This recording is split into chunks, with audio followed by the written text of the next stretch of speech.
E aí galerinha, tudo bom? Hoje a gente vai falar um pouquinho sobre cinética química, essa matéria que eu amo, honestamente amo essa matéria, acho muito legal, mas mais importante do que eu acho, né, é que ela cai bastante no vestibular. Então vamos dar uma olhadinha, vamos ver como é que fica isso aí.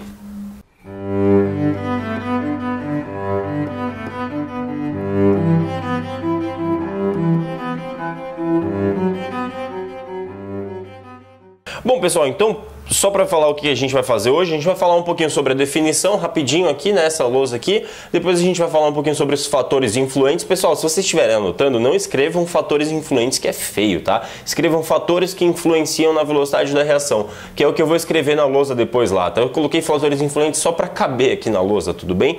Mas e aí a gente vai falar de exercícios também. Esses exercícios, na verdade, eles vão vir bem no meio aqui. Eu não vou falar do exercício só no final, porque senão vai ficar chato, tá? Então eu vou dar uma mudada um pouquinho nesse esquema, vou falar dos exercícios bem no meio aqui. Então a gente vai falar da definição e depois a gente já vai ver o exercício. Então vamos começar lá. Bom, então vamos falar da definição aqui. Primeiro, pessoal, bom, o que a gente precisa falar? De definição, já que a gente está falando de cinética química, pessoal, cinética envolve velocidade. Então aqui que a gente vai tratar? Aqui a gente vai tratar efetivamente dos choques entre as moléculas, do que precisa acontecer para as moléculas se chocarem mesmo, tudo bem? Então elas precisam se chocar. Para elas se chocarem, elas precisam ter velocidade, vocês concordam? Porque senão elas nunca vão chegar uma na outra. Então vamos primeiro calcular como que é essa velocidade aqui, como que a gente acha essa velocidade. Pessoal, se vocês lembrarem lá da movimento uniforme, né, uma aula minha inclusive, dei uma olhada lá em movimento uniforme eu falo que velocidade ela nada mais é do que ΔS sobre ΔT, né, o quanto que o carinha percorreu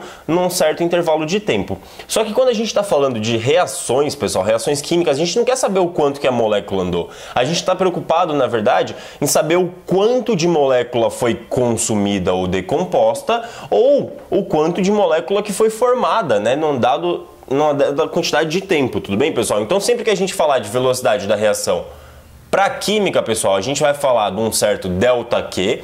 Esse ΔQ é a variação da quantidade de molécula que eu tinha. Então imagine o seguinte, eu tinha uma molécula A, certo?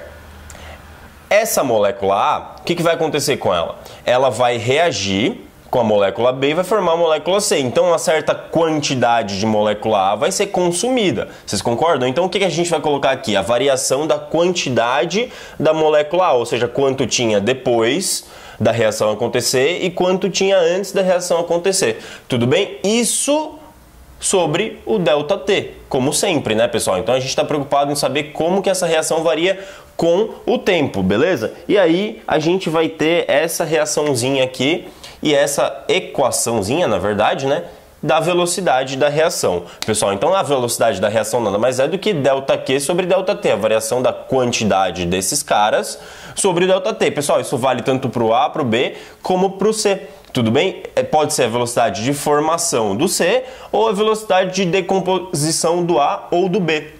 Tudo bem, pessoal? Depende do que você quer na hora. E aí, a gente tem que pensar também o seguinte, bom, a gente já sabe calcular a velocidade de decomposição ou de formação de cada um deles separadamente. Mas se a gente estiver preocupado com a velocidade da reação, pessoal, então a gente tem que pensar na velocidade global da reação. Como que a gente faz para pensar nessa velocidade global da reação? Ó, eu vou contar um segredo para vocês. É ΔQ sobre ΔT também. Ah, Taif, é a mesma fórmula? Quase a mesma fórmula. Por quê, pessoal? Porque a gente vai incluir aqui um fatorzinho que eu vou chamar de... Eu vou até colocar em outra cor aqui, que eu vou chamar de N. Pessoal, esse N, ele vai estar multiplicando esse ΔT aqui embaixo. O que ele é? Pessoal, ele nada mais é... cor errada, ó. Eu tô tentando fazer a didáticazinha bonitinha e aí eu sempre erro nas cores, porque eu sou tonto. Ó lá. Então, pessoal, o que esse N é? Esse N, pessoal, é o que está em verde aqui, ó. Ele é o coeficiente estequiométrico de qualquer um desses caras. Por quê? Porque se você descobre a velocidade da reação, a velocidade de decomposição ou de formação de um desses caras, esse valor ele não necessariamente representa o valor da velocidade da reação. Então, para normalizar isso, ou seja, para fazer com que todo mundo represente a mesma coisa no final, ou seja, para fazer com que você consiga obter a velocidade global da reação a partir de qualquer um desses caras, você tem que dividir pelo coeficiente estequiométrico desse cara na reação. Tudo bem? Então, pessoal, vou só escrever aqui do lado rapidinho. que o ΔQ é quantidade de composto e o ΔT é o tempo, tudo bem, pessoal? Nessa formulinha aqui. E o N, só para deixar claro, é o coeficiente estequiométrico do composto que você pegou nessa equação. Ou seja, se eu usei o V de formação do C, eu vou achar essa velocidade e aí depois eu vou usar esse mesmo ΔQ sobre ΔT que eu achei aqui e vou dividir pelo N, que nesse caso vai ser o coeficiente estequiométrico do C, porque era com o C que eu estava trabalhando. Mesma coisa para o A e para o B. Tudo bem? Então vamos ver um exemplo aqui rapidinho para a gente entender um pouco melhor do que eu falei aqui. Bom, pessoal, e aí esse exercíciozinho é um exercício bem simples, mas que ele funciona bastante para a gente explicar um pouquinho melhor como que foi a definição, tudo bem? Ele fala o seguinte, ó, qual a velocidade da reação de decomposição de 8 mols de amônia, sabendo que após 3 minutos existiam 6 mol de hidrogênio no recipiente.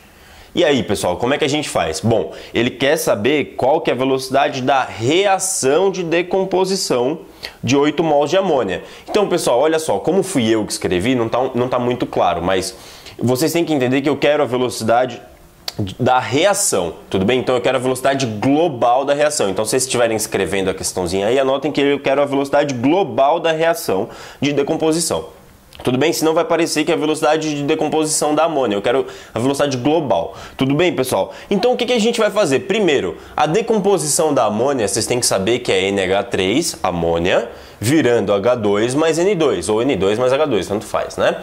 Tudo bem, então depois de escrever isso aqui, vocês têm que saber balancear. Então balanceando fica 2, 3 e 1. Tudo bem, pessoal? Então, ó, muito importante colocar esse 2, 3 e 1 aqui, porque senão você vai errar a questão, porque eu estou pedindo a velocidade global e a gente acabou de ver que a velocidade global depende do coeficiente estequiométrico, tudo bem? Então, dado que você fez isso já, a partir do momento que você escreveu a reação balanceada bonitinho, é importante que vocês façam isso aqui, ó, pessoal, porque isso aqui ajuda muito. Então, escreve início, reação e final, tudo bem? IRF, início, reação e final. O que eu vou escrever no início, pessoal? Bom, no início, considerando que só existia amônia no começo, eu tinha o quê? Eu tinha 8 mol desse cara. Tinha 8 mol de amônia. Quanto que eu tinha disso aqui? Eu tinha 0 e 0. Tudo bem, pessoal? Tudo bem. Bom, o que aconteceu? Essa amônia, ela vai reagir, concorda? E aí, quando ela reagir, o que vai acontecer, pessoal? Ela vai decompor, ou seja, ela vai perder um certo pedacinho aqui, e aí ela vai formar esses outros caras, certo? Então vai rolar uma certa perda aqui, que eu não sei do quanto que vai ser, não é um zero, tá? É uma circunferenciazinha. Eu vou preencher aqui depois. Então ela vai perder alguma coisa, esse cara vai ganhar alguma coisa, e esse cara também vai ganhar alguma coisa que a gente não sabe o que é ainda, pessoal. Mas o que a gente já sabe? A gente sabe que depois de 3 minutos, então esse final aqui, o que é, Taif? Taif, esse final aqui é quando a reação acaba? Não. Para essa questão em específico, olha lá, ele falou 6 minutos. Então eu tô pensando que o final é o final dos 6 minutos, porque eu não sei o que acontece depois. Na verdade, não me interessa o que acontece depois. Até posso saber, mas não me interessa, porque a questão só quer saber até os 6 minutos. Então, o final vai ser depois desses... Desculpa, pessoal, depois desses 3 minutos, né? Então, depois desses 3 minutos, o que vai acontecer? Vai ter formado 6 mol desse cara. Eu tô com 6 na cabeça por causa desses 6 mol aqui. Tudo bem? Então vai ter formado 6 mol desse cara, pessoal. Inicialmente eu não tinha nada. Depois de 3 minutos eu tenho 6 mol. Opa, então eu formei 6 mol, pessoal. Ah, tá aí. Então você formou 6 mol. Bom, se formou 6 é porque formou quanto aqui? Pela proporção estequiométrica, Taif, eu estou olhando aqui, se formou 6 nesse cara, 6 está para 3, assim como 2 está para 1, né, pessoal? Ou seja, 6 sobre 3 é igual a 2 sobre 1, né? Eles formam na mesma proporção aqui, tudo bem? Então eu formei 6 mol desse cara, 6 e 2 mol desse cara aqui. Tudo bem, pessoal? Só que olha só, respeitando a mesma proporção estequiométrica, se 2 está para 1, eu vou... Se esse cara aqui é o dobro, olha só, pessoal, dobrei aqui, então eu vou dobrar a quantidade de mols. Opa, então eu perdi, Taif, 4 mols, porque eu formei 2 aqui com a proporção estequiométrica de 1, certo? Então, quando eu dobro aqui a proporção estequiométrica, eu tenho que perder o dobro, pessoal. Ah, então no final, Taif, eu fiquei com 4 mol? Sim, eu tinha 8, perdi 4, fiquei com 4, certo? Eu não tinha nada, ganhei 6, fiquei com 6. Eu não tinha nada, ganhei 2, fiquei com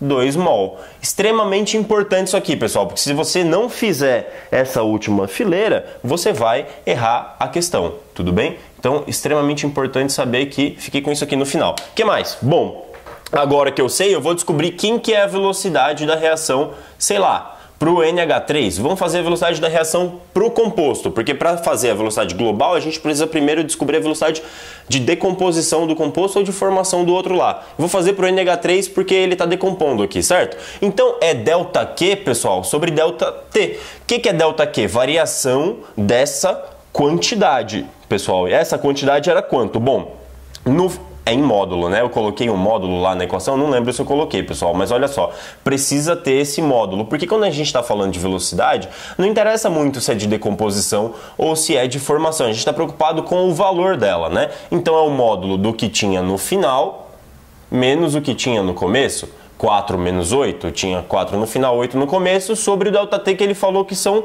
3 minutos. Vocês concordam comigo? Ah, Taif, então isso aqui vai ficar 4 sobre 3. Taif, qual que é a unidade desse negócio? Bom, lá no movimento uniforme era metro por segundo, né? Só que aqui a gente está falando de quantidade. Essa quantidade está em mol, Taif. Então a quantidade vai ficar em mol por segundo. Exatamente. Então essa velocidade de decomposição da amônia é 4/3 de mol por segundo. Taif, número horrível. Eu sei que o número é horrível, mas não precisa se assustar. Tudo bem? Essa é a resposta da questão? Não, essa ainda não é a resposta da questão, então vamos continuar ela aqui. Então como que a gente calcula a velocidade global da reação, pessoal? Eu falei que era só pegar esse número aqui, certo? Pegar o ΔQ sobre ΔT, ou seja, 4/3, e fazer o que, pessoal? Dividir pelo coeficiente estequiométrico desse cara. Pessoal, a gente está falando da amônia, certo? Quem que é a amônia? A amônia é esse cara aqui, né? Ah, então qual que é o coeficiente estequiométrico dele? É 2, então divide por 2 aqui embaixo, tudo bem? Então eu vou mudar a cor da linha. Pessoal, dividir por 2, o que vai acontecer? Cancelei esse cara com esse cara, vai sobrar um 2 aqui. Então, pessoal, a velocidade global da reação vai ser 2/3 de mol por segundo. Vocês concordam, pessoal? 2/3 de mol por segundo para a reação. Tudo bem, pessoal? Então, opa. Desculpa. Nossa, Taif, você é burro, né? Taif é burro. Em nenhum momento o Taif falou que é segundo. Tudo aqui é minuto, Taif. Como é que você não percebeu isso aqui? Pô, a gente tá falando de minuto o tempo inteiro? Pois é, pessoal, me perdoem, ó. É mol por minuto, porque são 3 minutos de reação. Tudo bem? Então, mol por minuto aqui, mol por minuto aqui. Opa, essa é a velocidade global da reação, porque eu dividi por 2. Ah, Taif, mas isso funciona para todo mundo? Funciona para todo mundo, pessoal. Então, ó, fica para casa para vocês aí. Resolvam essa mesma velocidade, façam, ao invés de fazer a velocidade de decomposição da amônia, faz velocidade de formação ou do hidrogênio ou do N2. Acha essa velocidade e depois tenta descobrir qual que é a velocidade global a partir desses caras. Vocês vão ver que vai dar a mesma coisa, vai dar 2/3 também, beleza? Então vamos para a próxima lousa. E aí, pessoal, a gente vai falar sobre os fatores que influenciam a velocidade da reação. Olha só, para falar de fatores que influenciam a velocidade da reação, a gente precisa lembrar que a concentração pode alterar a velocidade da reação, é óbvio, a temperatura pode alterar, a superfície de contato também, e existe um carinha chamado catalisador. Pessoal, tudo isso a gente vai ver na próxima aula, porque eu não quero estender muito esse vídeo, então só para não dizer que eu não comentei sobre esses caras, deem uma olhada no próximo vídeo que vai valer a pena, que a gente vai falar muito bem sobre esses fatores. Então, pessoal, a aula de hoje foi isso, eu espero que vocês tenham gostado. Não deu para me estender muito nesse assunto, porque senão a aula ia ficar muito longa, mas eu espero que vocês deem uma olhada no próximo vídeo, que vai valer a pena, vários átomos estranhos aí pra gente dar uma olhada, beleza? Falou!